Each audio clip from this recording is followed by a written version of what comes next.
साथियों, यह सृष्टि एवं संस्कृति अपार्टमेंट है। इसके पूरब साइड आप देख लीजिए, कोई बाउंड्री वाल नहीं है।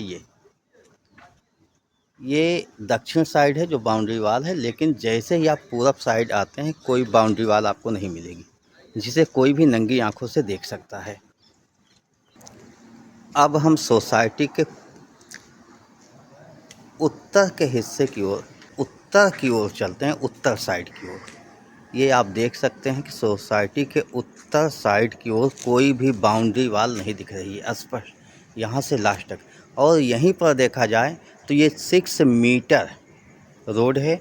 6 मीटर के बाद 731.38 स्क्वायर मीटर का पार्क होना चाहिए, और इस दीवार के बाद 3 मीटर का पथवे होना चाहिए। यानी 3 मीटर का पथवे और 731.38 स्क्वायर मीटर का पार्क, ये दोनों नहीं है। ये किसी को भी नंगी आंखों दिख सकता है। इसमें किसी विशेष योग्यता प्राप्त अधिकारी की आवश्यकता नहीं है, कोई भी आकर इसे देख सकता है। और इसके बाद भी एलडीए के अधिकारियों ने, तत्कालीन अधिकारियों ने इसको कंप्लीशन सर्टिफिकेट दे दिया। कंप्लीशन सर्टिफिकेट देकर इसे मान लिया कि सोसाइटी पूर्ण है।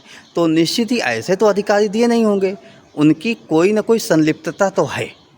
क्या संलिप्तता है? यह भ्रष्टाचार का विषय है, इसकी जांच आवश्यक है। यह उत्तर की ओर है और देखा जा सकता है कि उत्तर की ओर कहीं भी कोई बाउंड्री वाल नहीं है। अगर ध्यान दिया जाए तो यहाँ पर यह देखा जा सकता है, इमरजेंसी में आगजनी या ऐसी कोई घटनाएं हो जाएं तो यहाँ कोई भी गाड़ी नहीं आ सकती, दमकल भी नहीं आ सकती यहाँ पर। यह हम सृष्टि और संस्कृति के उत्तर दिशा की ओर देख रहे हैं, जबकि यह अपार्टमेंट है सृष्टि और संस्कृति। लेकिन उत्तर दिशा की ओर कोई बाउंड्री वाल नहीं, शुरू से लेकर लास्ट तक। और यहाँ पर ध्यान देने योग्य बात है, मैं थोड़ा नक्शा दिखाना चाहूँगा। इस नक्शे के मुताबिक ये नक्शा लगा हुआ है यहाँ पर, ये GH7 है। तो GH7 में सामने की ओर 12 मीटर रोड है।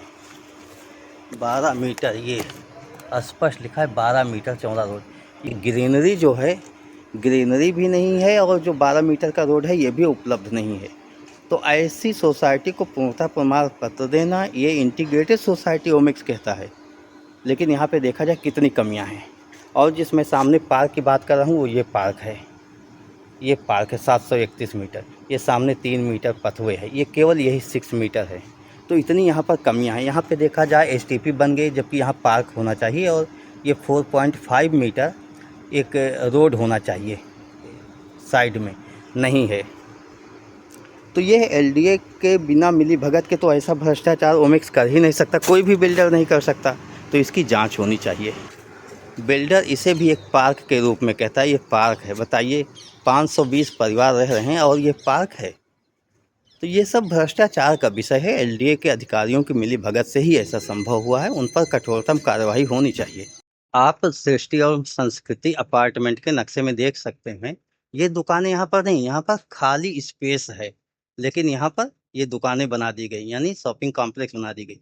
जबकि अगर आप रेरा की वेबसाइट पर देखोगे तो 2100 स्क्वायर मीटर ज़मीन इसके लिए शायद अलग से अलॉटमेंट है। शायद शब्द इसलिए लगा रहा हूँ कि वहाँ पर 13,650 स्क्वायर मीटर ज़मीन है, और सृष्टि संस्कृति के निवासियों के लिए जो रजिस्ट्री में लिखी गई है वो 11,550 स्क्वायर मीटर ज़मीन है। तो इस तरीके से 2100 स्क्वायर मीटर ज़मीन का यहाँ भी घोटाला हुआ है, इस शॉपिंग कॉम्प्लेक्स की नाम जो अलॉट होनी थी उस पर। अंत में सिर्फ इतना कहना चाहूँगा कि LDA की यह जिम्मेदारी थी कि वो बिल्डर के काम की देख रेख करें, क्योंकि पूर्णता प्रमाण पत्र यानी कंप्लीशन सर्टिफिकेट LDA ने ही दिया। अधूरी सोसाइटी का कंप्लीशन सर्टिफिकेट क्यों दिया? और उस समय के अधिकारियों को यदि वर्तमान अधिकारी संरक्षित नहीं कर रहे हैं, उनका बचाव नहीं कर रहे हैं, उनके भ्रष्टाचार का बचाव नहीं कर रहे हैं, तो इन्हें इस सोसाइटी की 11,550.48 स्क्वायर मीटर जमीन को नपवा कर बाउंड्री सहित देना चाहिए। अगर ये ऐसा नहीं कर रहे हैं तो इसका मतलब ये हुआ कि ये अधिकारी भी, वर्तमान के अधिकारी भी कहीं ना कहीं उनके भ्रष्टाचार को बचाते हुए दिख रहे हैं, संलिप्त हैं भ्रष्टाचार में। ये बिल्डर से मिले हुए हैं, बिल्डर के लिए काम कर रहे हैं, ना कि आम जनता के लिए काम कर रहे हैं। तो आशा करता हूं कि LDA के अधिकारी इस पर ध्यान देंगे और इस सोसाइटी की पूरी जमीन 11,550.48 स्क्वायर मीटर कंप्लीट करवाकर बाउंड्री सहित देंगे, तथा सामने की ओर इंटीग्रेटेड सोसाइटी, तो सामने की ओर 12 मीटर का रोड जैसा नक्शे में था उसके हिसाब से देंगे।